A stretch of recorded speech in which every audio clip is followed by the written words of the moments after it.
Today, and in every service that we hold here from this time forward, we will take a moment to honor the land we occupy and to pay our respects to the indigenous people who lived here first. We are lighting a rust candle to remind us of the red and brown earth and the blood shed over this land. Rust is also a color of harvest time. This land continues to provide for people despite its difficult heritage. We light this candle in honor of all indigenous people who lived here. Shalom.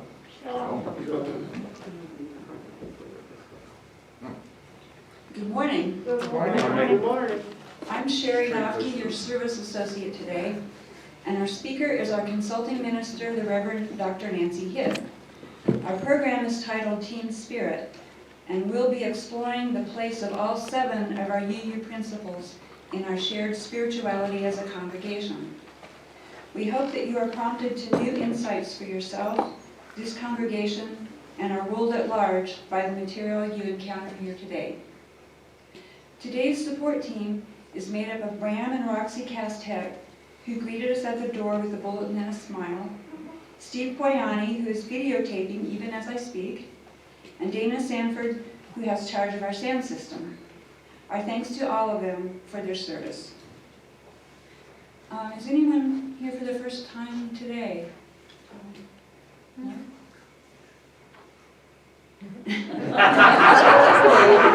For a long time today.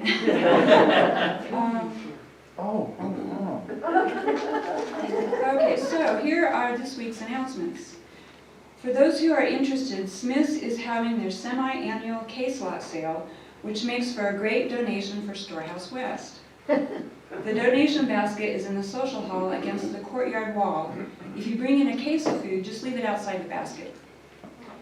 Our 4th and final sessions of gender, sex, and sexuality will meet next weekend. Our last class is Saturday, April 9th at 10:30 in the social hall.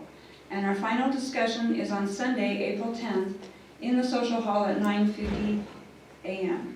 You are all welcome to either or both events. Our board meets today following the service. Among many other issues, they will review our mask policy. If you have last-minute information on any topic for them, please jot it down and give it to Jay Kane, Michelle Poyani, or me. And Reverend Nancy says, please don't give us a lot of last-minute details and expect us to remember, so please write it down. There's index cards on the back table. Do we have any other announcements? Okay. Please stand as you are able and join us in lighting our chalice. Our chalice flames brings to light, offering us a common point of reference. May all that we do in the circle it casts connect us to each other and our world in ever-widening circles of love and light. Shalom. And please join me in affirming our aspirations. Life is a gift. We gather in community to celebrate the glories and the mysteries of this great gift. In the light of truth and in the warmth of love, we gather to seek, to sustain, and to share. Love is the doctrine of this congregation. The quest for truth is our sacrament, and service is our prayer. To dwell together in peace, to seek knowledge and freedom, to serve others in community, to the end that all souls grow in harmony with creation. Thus do we covenant with one another. Shalom.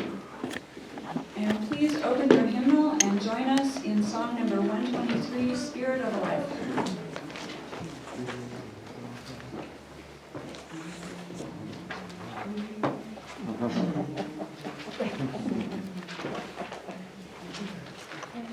Spirit of life, come unto me. Sing in my heart all the stirrings of compassion.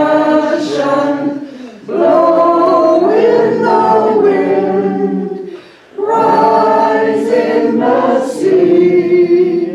Move in the hand, giving life the shape of justice. Roots hold me close, wings set me free. Spirit of life, come to me, come to me. Thank you. Please be seated.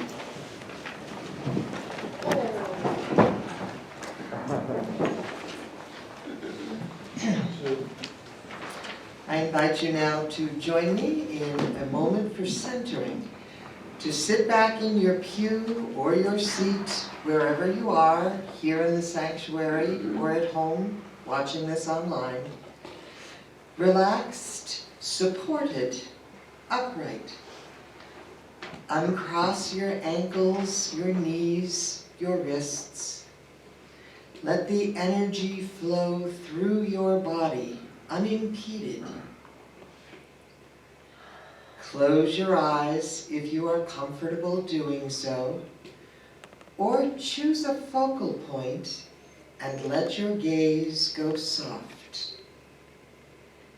Turn your attention to your breathing. Breathe deeply and fully, slowing and relaxing your pace. Inhaling deeply, exhaling fully. Breathing in peace, breathing out tension. Inhale belonging. Exhale anxiety. Simply breathe, feeling yourself alive. Be one with yourself. Into the openness of your mind's eye, picture yourself as part of the UU West Side team. The congregation gathered with you. Notice your place in the ranks of people. Note who you are drawn to and why. Notice who is approaching you. Look at the expressions on other people's faces. Do they mirror the way you feel? Picture the variety of tasks this team puts its hands to. Where are you in that lineup? Who else is with you in what matters most to you? Look at all of the various groupings as people casually shift about. Is there one that you want to join? Are you part of one you'd like to leave? Are you feeling comfortable, safe, productive with where you are? Turn your gaze to the whole community. Are there openings for new people, new events, new purposes? Are there areas that need to be redesigned, closed down? Surround your community with your love. Let your own heart fill with light that spills upward and outward and enriches everyone. Let your light beam on our building, illuminating it from the inside out. Let the glow of belonging here fill you with a sense of opportunity, of invitation, of joy. Let the light remain as a gentle glow in your heart as you return your attention to your breath. Inhaling the air we share, exhaling into our common space. Breathing in and breathing out. And when you are ready, open your eyes. Shalom.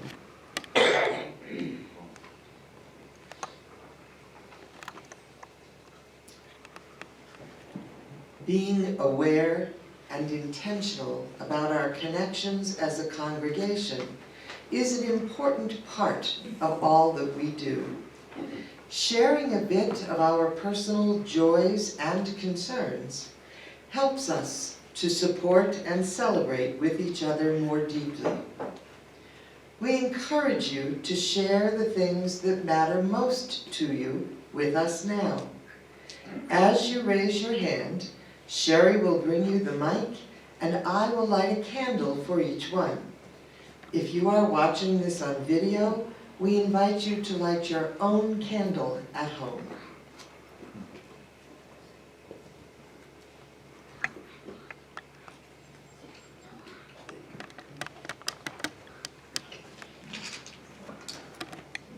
Today, Haley, Gabe, and grandbaby Kieran are moving to Phoenix. So they just left on their trip to move to Phoenix. She'll be there for 6 months to finish off her second internship at a birthing center. And then she'll come back, I hope, and get a job as a midwife here. All right.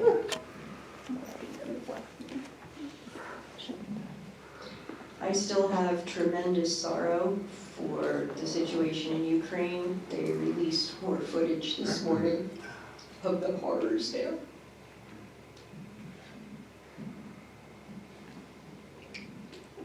I won a birthday party today.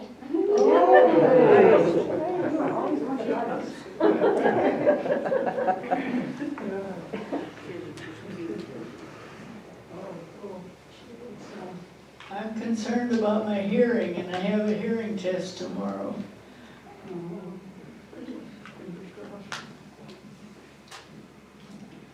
I'm one of those people who like celebrating their birthday. I'll be 72 years old tomorrow.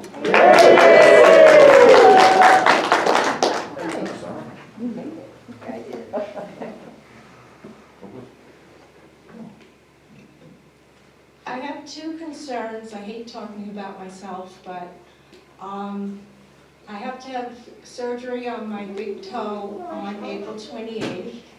And in 2000, I was diagnosed with an autoimmune disease called Still's disease. And in 2015, I went into remission, but they think it might be back, so I have to be tested again.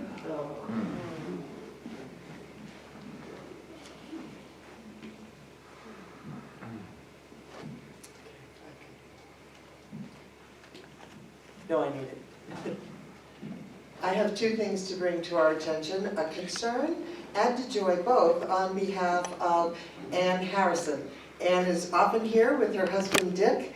Ann's birthday, this is a week for birthdays, is actually on Wednesday. She will be 90. Oh, And the wow. reason, sadly, that she's not with us this morning is that last Sunday, when she went home, Anne fell and injured her spine and is currently in rehab and will be there for some time. If you would like to send Anne a birthday card, I have the address for the facility that she will be at for the next few weeks, and I would be happy to share that with you. Your best way to go about getting that is send me an email and I will send her address right back to you. I do plan on visiting her this week, and I will bring our collective greetings to her. The other thing I want to share is a personal joy. Today is the 19th anniversary of the adoption of my son Jeremiah. Yes, we celebrate this day every year. He is in his 40s at this point. We adopted him as an adult, which we didn't know you could do.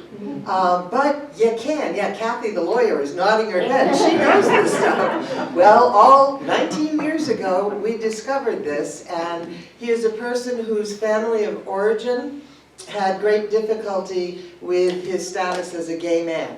And he and my family formed an amazing bond, and he was clearly meant to be with us. So with all of my thanks to his family of origin for raising him up and getting him ready for that, we scooped him when we could. And I have to tell you that the most sort of bizarre but special thing for me, as you might imagine, ever, was that when we went to court to adopt him, the adoption proceedings were held in the judge's chambers as opposed to open court, which we were told they frequently do with adoptions, mostly because they're usually little kids and they don't want to overwhelm them with the courtroom. But the judge asked us to tell her our story, and so we did. And after she listened to it, she looked at me and she said, "Wow, this is like one of those things," she says, "what do you call it? A sacrament. This is like one of those sacraments where what's hidden is now obvious in love." So she turned our legal adoption into a sacrament, and I could not be happier.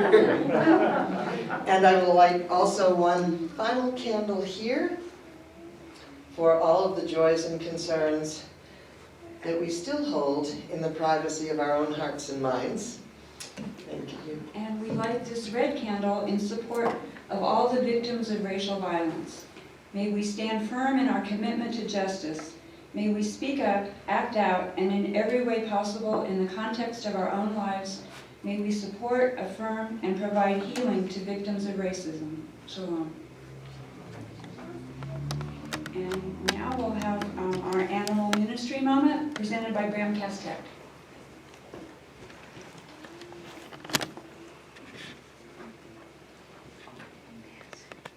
This little dog says you don't need a diamond collar or a silver doggy dish to feel the joy of being alive. Find the fun and happiness in the little things. The big things will take care of themselves. The little things mean a lot. Now this is a dog named T-Bone. And T-Bone says, quick question. When you were growing up, did your mommy make you eat on a welcome mat by yourself in the corner of the house? Bet not. She probably set your bowl on the table next to the other pack members. So why do you make me eat alone on the floor like I'm some kind of dog? I love you, and I'm a pack animal. I'm not some antisocial cat or serial killer. I would very much appreciate it if you placed my bowl next to yours. It's important to my self-esteem. Plus, doggies who don't get to eat with humans are of greater risks of becoming alcoholics. So please let me sit with you during dinner, or I'll spend the rest of my life thinking that I'm just some pet. Love, T-Bone.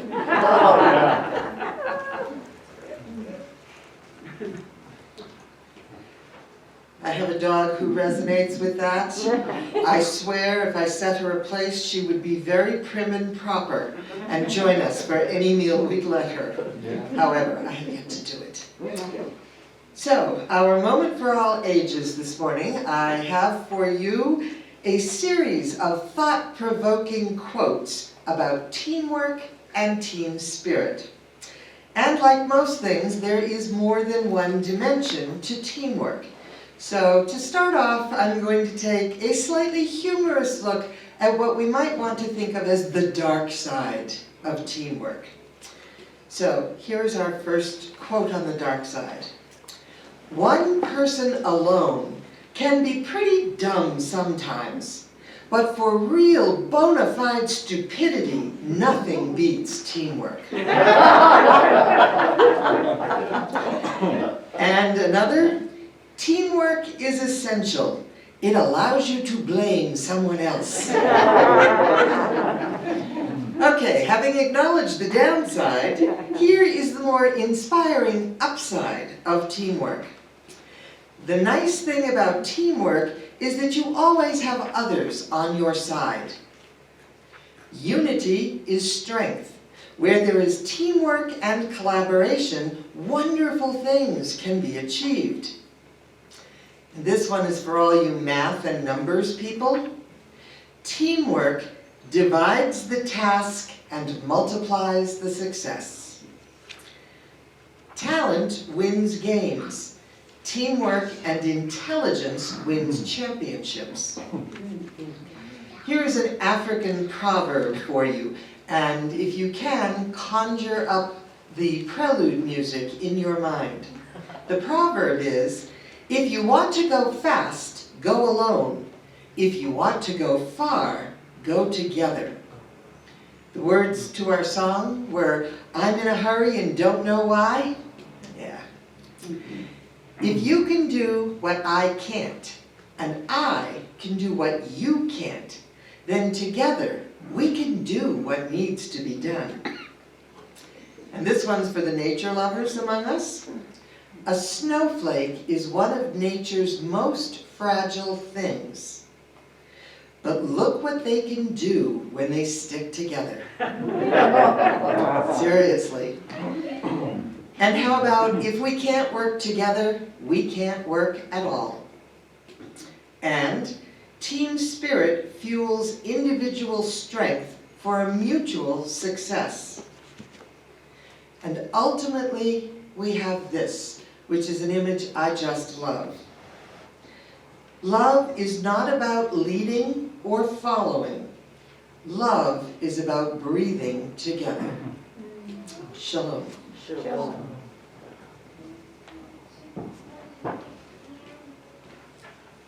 Part of belonging is knowing that your contribution, your very presence matters. It does. This congregation could not exist without your gifts of love and commitment. We thank you for all that you contribute to our life together and to our financial support. Thank you.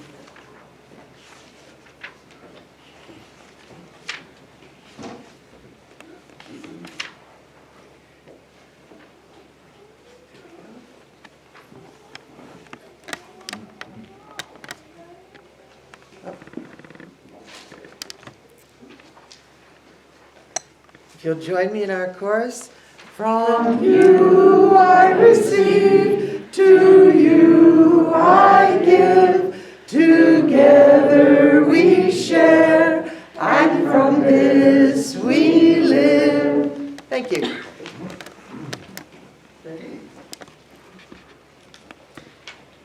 Now, if you will please stand as you are able and open your hymnal to responsive reading number 594. Everyone who's looking at Sherry when you face front, you're going to be following her lead with the bold type, which means you'll start off, and in a sec I'm going to move over here, and if you're facing me, we're going to respond with the italics. We affirm and Promote the inherent worth and dignity of every person. We believe that each and every person is important. We affirm and promote justice, equity, and compassion in human relations. We believe that all people should be treated fairly. We affirm and promote acceptance of one another and encouragement to spiritual growth. We believe that our churches are places where all people are accepted and where we keep on learning together. We affirm and promote a free and responsible search for truth and meaning. We believe that each person must be free to search for what is true and right in life. We affirm and promote the right of conscience and the use of the democratic process. We believe that all people should have a voice and a vote about the things which concern them. We affirm and promote the goal of world community with peace, liberty, and justice for all. We believe that we should work for a peaceful, fair, and free world. We affirm and promote respect for the interdependent web of all existence of which we are a part. We believe that we should care for our planet Earth. Thank you. Please be seated.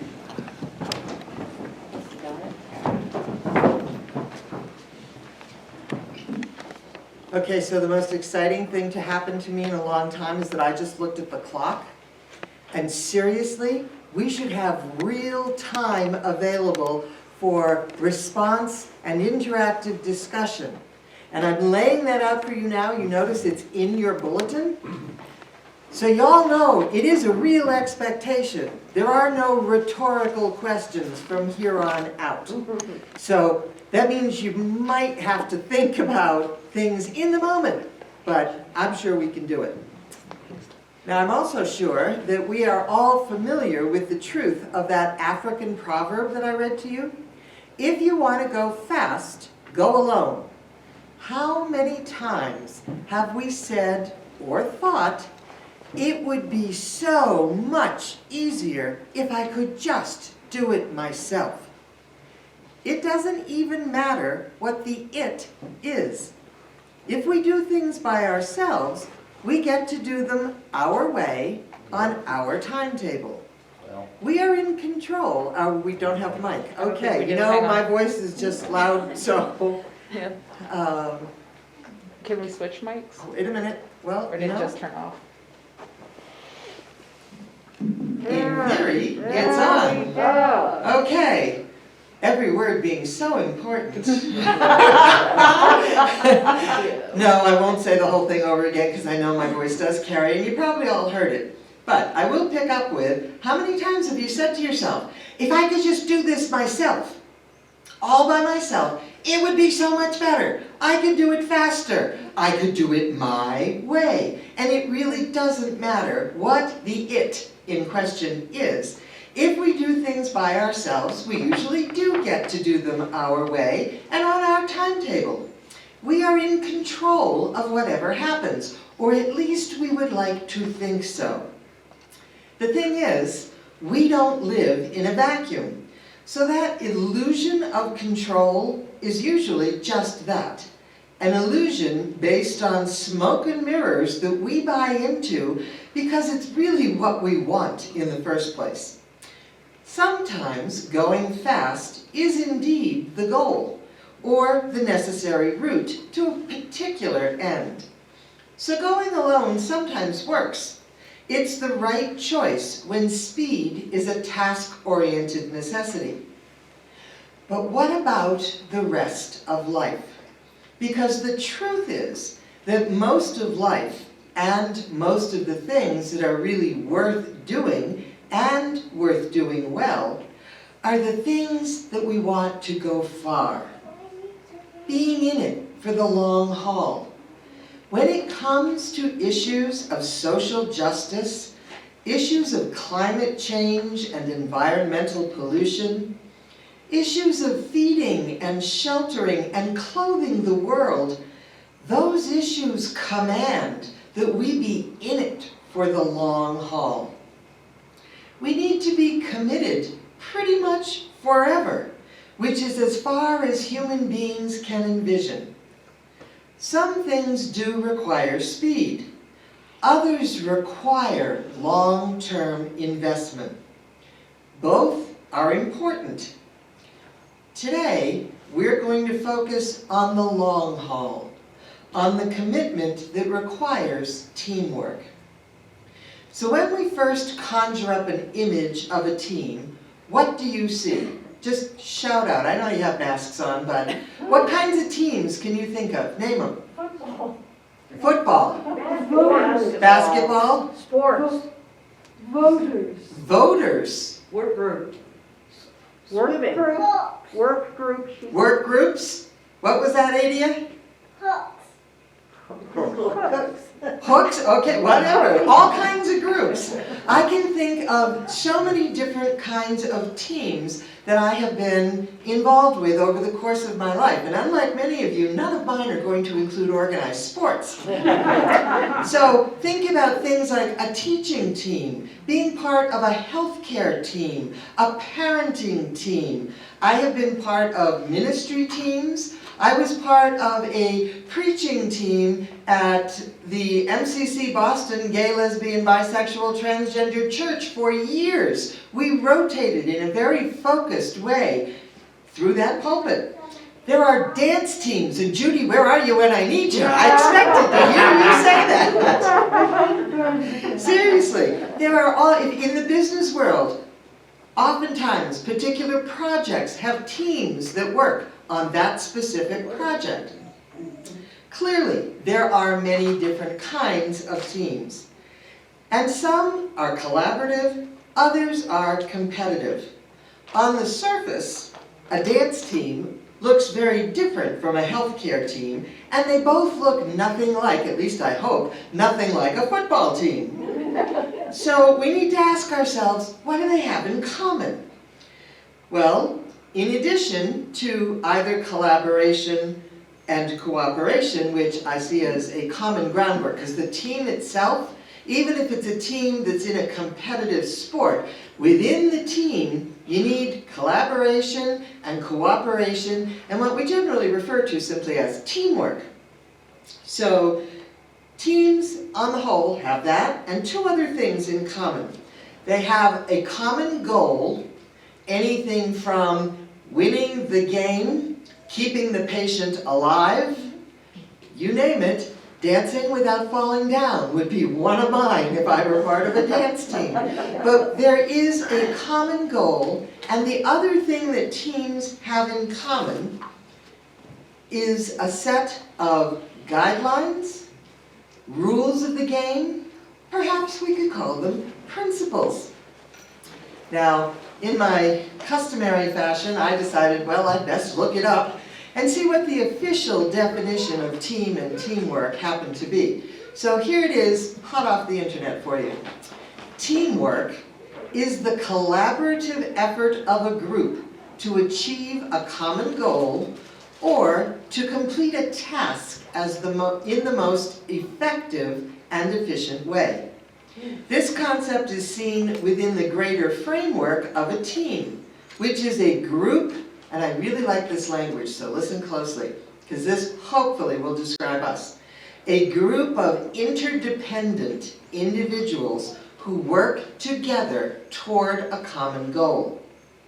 The key characteristics of a team include a shared goal, interdependence, boundaries and stability, the ability to manage one's own work and internal process, and the ability to operate in a larger social system.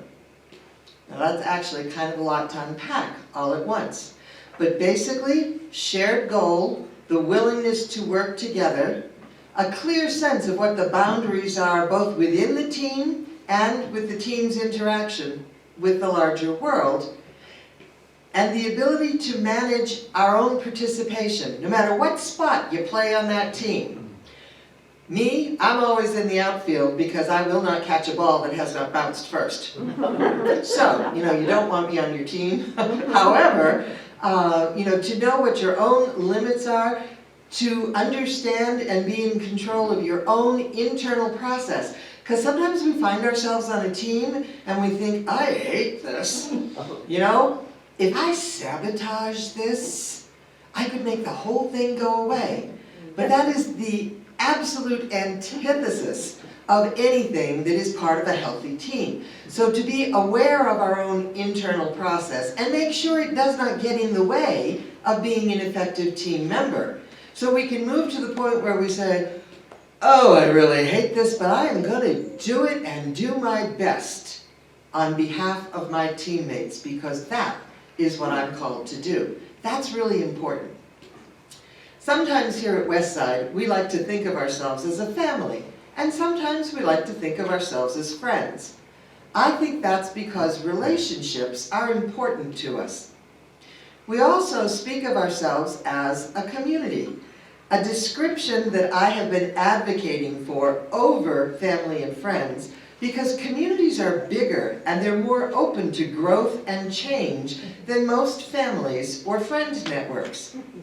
It's also perfectly normal to enter and leave a community in a variety of ways that are constructive, something friends and family often have trouble with. So today, I am making a case for our congregation to choose to see ourselves as a team. And I'm sure you will all acknowledge that I am about as subtle as a Mack truck. However, we are many different individuals who are connected in a network to each other. This is part of being a community. What team offers, the community often falls short of, is recognition of what we hold in common, even though we are all unique individuals. You see, in the end, we want to be able to go both far and fast. We want to be able to use strength and the power of a team for the long haul, and the speed and focus of the individual in the short run. So here's the good news. To be a team means that every player has a position on the team suited to their individual strengths and skills. We don't lose our individuality by playing on a team. The UU dilemma, and we have spoken about this often in many different settings, but our dilemma of how to balance our unique individual sense of self with our larger chosen community finds its balance when we decide, you know what, we're a team. And as self-defining UUs, which I believe all UUs are, we can decide that. We can choose to picture ourselves, describe ourselves, to experience ourselves as a team. Now, how would that work, you ask? Well, for starters, we need a common goal, which I will take the liberty of defining for us as, are you ready? Affirming life in its fullest for the entire interdependent web of existence. Hopefully you hear some of your 7 principles in that. It's broad, but also very basic. Anything that falls short of affirming life needs to be called into question. Anything that affirms and promotes life is goal-directed behavior for us. Now, the second thing we need after a common goal is a common set of guidelines, procedures, rules, some might say principles. I'm going to say that for our UU team, we already have a common set of principles. These are our spiritual guidelines for living. Ta-da! You've all got them in front of you in your pew on these wonderfully rainbow-colored bookmarks. These are not doctrine, they are not belief. They describe behavior designed to enhance and fulfill life. Individually, you are free to engage with them by objecting or rejecting any or all of them. But seriously, if you object or reject all of them, why are you here? Seriously. These are the rules we play by, the guidelines for living on a day-to-day basis. Seriously, we could send these to the US Supreme Court and say, here, save yourselves a whole lot of trouble. Just follow these guidelines, and our country would be a whole different place. And we would not be fusing religious doctrine or belief with legal process if we did that. Both the law and our principles are about behavior, not belief. And yes, I know that that is a simplistic statement, and we could argue the finer points forever, but I'd rather not do that. I would rather just stick to this perception of our 7 principles as how we live our lives. This is your game plan, basically, for daily living. So we have a common goal, affirming life in its fullest for the entire interdependent web of existence. That means us, all living creatures, the planet, and beyond. And I know I sound like some fruitcake TV show here, but that's okay, because I mean it. And we have a set of 7 common, as in belonging and applicable to all of us, principles, and we all just read and said them in one form or another in our responsive reading. Now, a few months ago, we explored spirituality from a UU perspective and worked with the idea that our spirituality had to do with how we're connected to every aspect of life. Specifically, what do we do in our relationships with each other, the environment, social justice, etc., etc., etc. Spirituality definitely has to do with how we think and how we feel. But as UUs, our primary spiritual expression is not a creed, it is not a statement of belief, it is an action. Regardless of whether we are introverted or extroverted, or shy or outgoing, or love the abstract or are mired in concrete, our spirituality is made real by our actions. We need to think and feel and do all of the cognitive work that are attached to those things. But as your mother probably told you, actions speak louder than words. If we come here every Sunday and tisk-tisk at the evil of the world around us, but we do nothing about it, we ought to have little to no self-respect, because that's just horrible hypocrisy. So, UUWC, we have a goal, we have a roadmap of principles to guide our teamwork.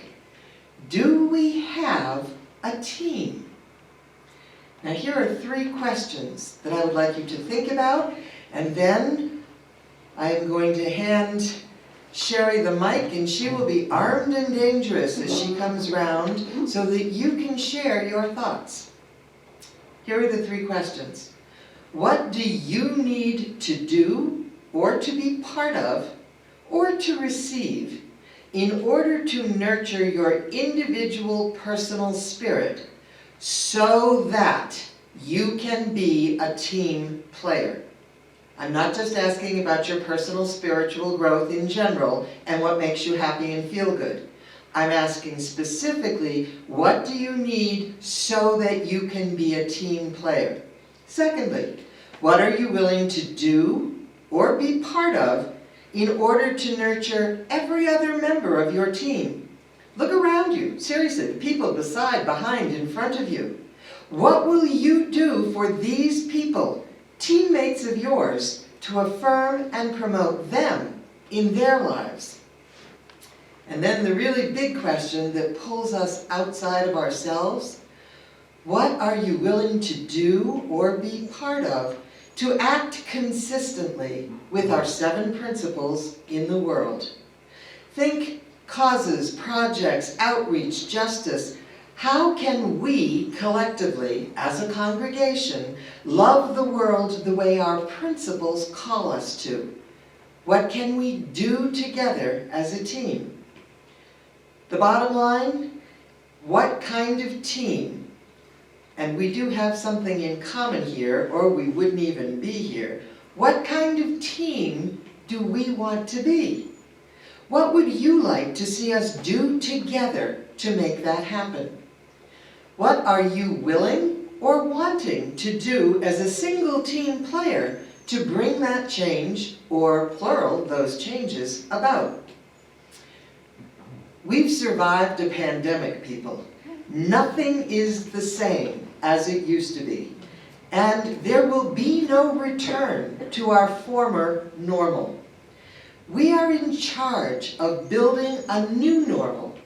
We have the tools. How do you want to use them? And now I'm going to arm Sherry with the microphone. There you go.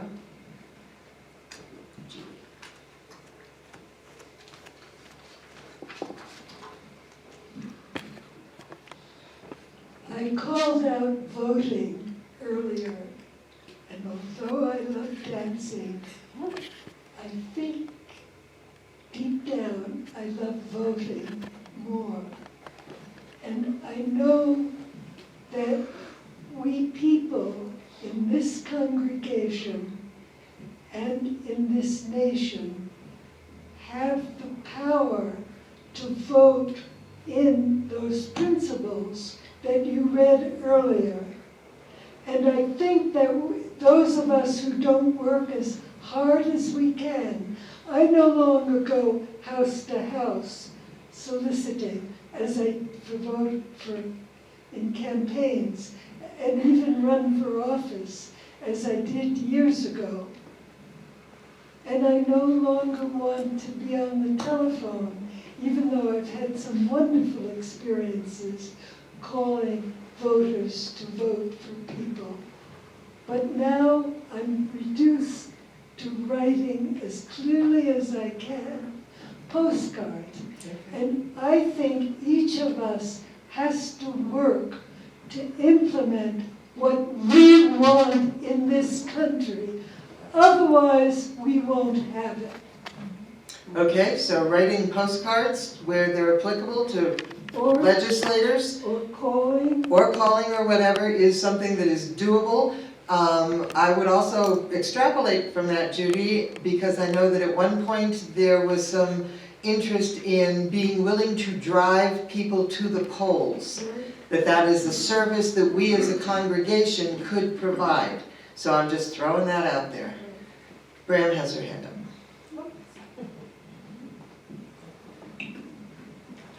As greeters of this community, I feel when someone new comes in that door, trying to make them feel like they're already a member of this family, this team, makes them think, gee, I'll come back.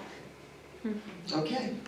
So yes, how we greet people and how we incorporate them does make a difference. Other kinds of things that you can envision us doing, perhaps some that are radically new and different, or not. Well, I don't know about radically doing different, but most of you don't know that we as a community host family support group meetings for NAMI, National Alliance on Mental Illness, every second and fourth Wednesday. So Kathy, could you take your mask off while you're speaking? Thank you. Certainly.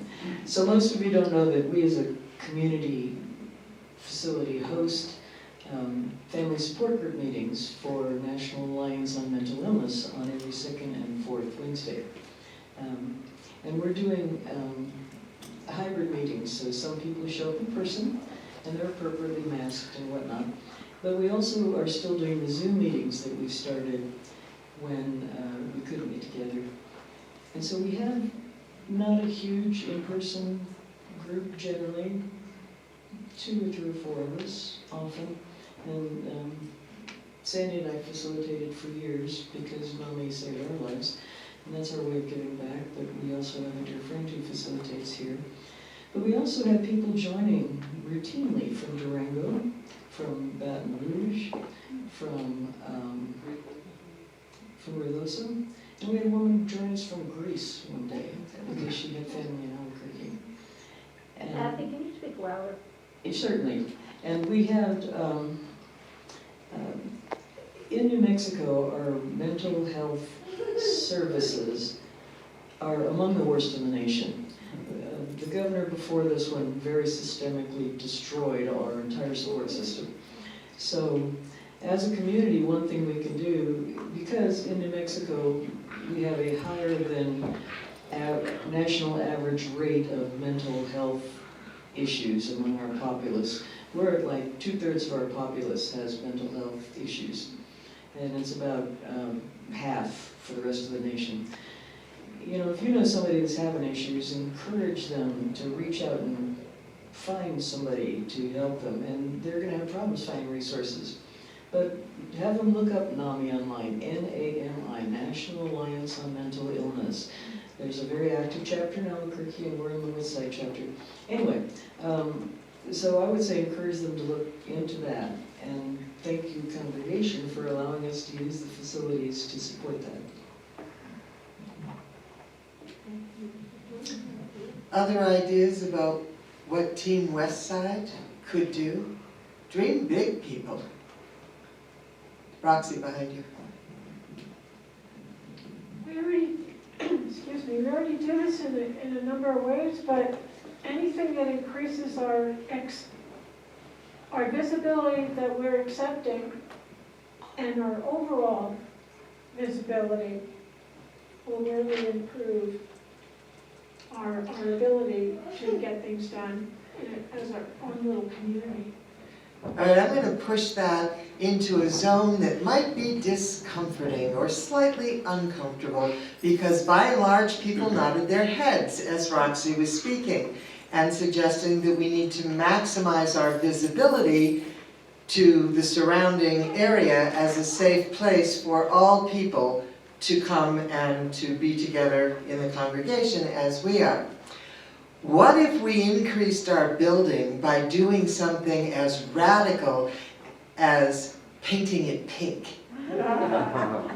Yeah, you all laughed. And yes, I'm joking when I say pink. I chose it because it was the most outlandish color I could think of. But think about this. Our building sits back from the road. It is a single-story building painted the color of the local dirt. It blends in. It's very discreet. But why? Why are we going for discreet? And I offer this to you for your thoughtful consideration, because for a while now we've been in the process of making small repairs to the outside of the building so that we could do the large repair and protective maintenance of repainting it, which has never happened since this paint was first put on. You know, it's kind of wearing out. Wearing real thin, and the moisture's getting through, and the boards are rotting, and it's going to fall down around us if we don't take care of it. So we're good with that. But would you be really good with painting it a standout color? Because I can think of lots of colors that are not pink, but that would be eye-catching and different from anything around, and not the color of dirt. Thank you. Oh. I had an idea that maybe on the front side, we got an artist to do the chalice really big A on whole the big wall of outside. it. Yeah. Okay. When I was practicing small animal medicine on Long Island, I was working at a small clinic at Lake Ronkonkoma on Long Island. And we were trying to grow and be visible. And what the owner of the practice did is he painted the front door pink. Okay. And whenever anybody called, he says it's a building with a pink door in it. Exactly. It really, really worked. There used to be a chain of lighting stores in New England known as the Purple Store. Every building was painted a lovely, it was very pretty, shade of purple. But let's face it, there were no other purple stores. So all you had to do was go to the Purple Store. And then Vicki has something down here. I would like to see it painted a yellow, teal, or purple that would match the little library and all the posts that we have. Yes. And that would be really bright, and we could do murals on the wall outside, which would be a lot of fun. I would like to see a gigantic flame like is over the little library at the peak of this roof. Of course, I lack the capacity to do that, so I'm volunteering other people for the task, but the vision I will own. Vicki? Yeah, I think that paint is the answer and art is part of it. Okay. We need a mural. Okay, paint is the answer and art is part. I like it. All right, in the interest of time, if anybody has anything else to say that you'd really like to cough up, I don't see anybody waving it. What? There you go, Mika. One little add-on, you know. Take the mic. Part of mural painting is community involvement. Yes. Everybody paints it. Yep. And so if you found somebody who could draw it and manage it, and then just have the team. Yes. And also other people, draw other people in to participate, you know, from the schools or whatever. It becomes an outreach project. All right, so lots to think about. I hope you all leave this service with your brains buzzing, with weird ideas of things we've never done before that you're not even sure you want to put into words because somebody might take you up on it, and you don't want to be held responsible for it, but that's okay. Because, what? I said email them to me. Email them to Jay, yes, or to me, either one of us. We will happily take them and do what we need to do, you know, to get going. Seriously, I want to push team imagery. I've been talking, without even really realizing it, about the programming team for a couple of years now, even though I know officially they're actually known as the program committee. But here's the thing, nobody likes a committee. Nobody wants to be on a committee. Committees are boring, they are deadly dull, and you can't wait to get out of there when you're at a committee meeting. But a team, they are doing something. They're action-oriented. That's a creative process. So my personal suggestion, and I guess my personal campaign, is to drop the word committee from our vocabulary and substitute team. Because we will have mini teams. You know how you have like the first, is it line or string, or both in sports? Of players, and I don't know, I'm actually, Teresa, you should know the answer to this. First line of defense. First line of defense, okay, whatever. You know, there are groups within groups, even on a team, but that overarching purpose and common goal and the rules or principles that hold us all together in that common effort apply to everybody as one group, even with little groups inside it, because we do need them both. So thank you very much for your participation and your thoughtfulness. Please keep it up. We need to keep this conversation going in order to keep ourselves going. Because without this kind of thought process and without new actions and new things that enhance our sense of ourselves as team, we're going to be dead in the water. Well, maybe not out here in the desert, but you get the image. So, I invite you now to take your bulletin to, in the interest of time, I have to play fair. I really wanted us to sing We Would Be One because I want us to have intact that image of one big umbrella that we're all under, but we're technically out of time. So in order to honor the time commitment, let's move to extinguishing our chalice. If you would stand as you're able, the words are in your bulletin.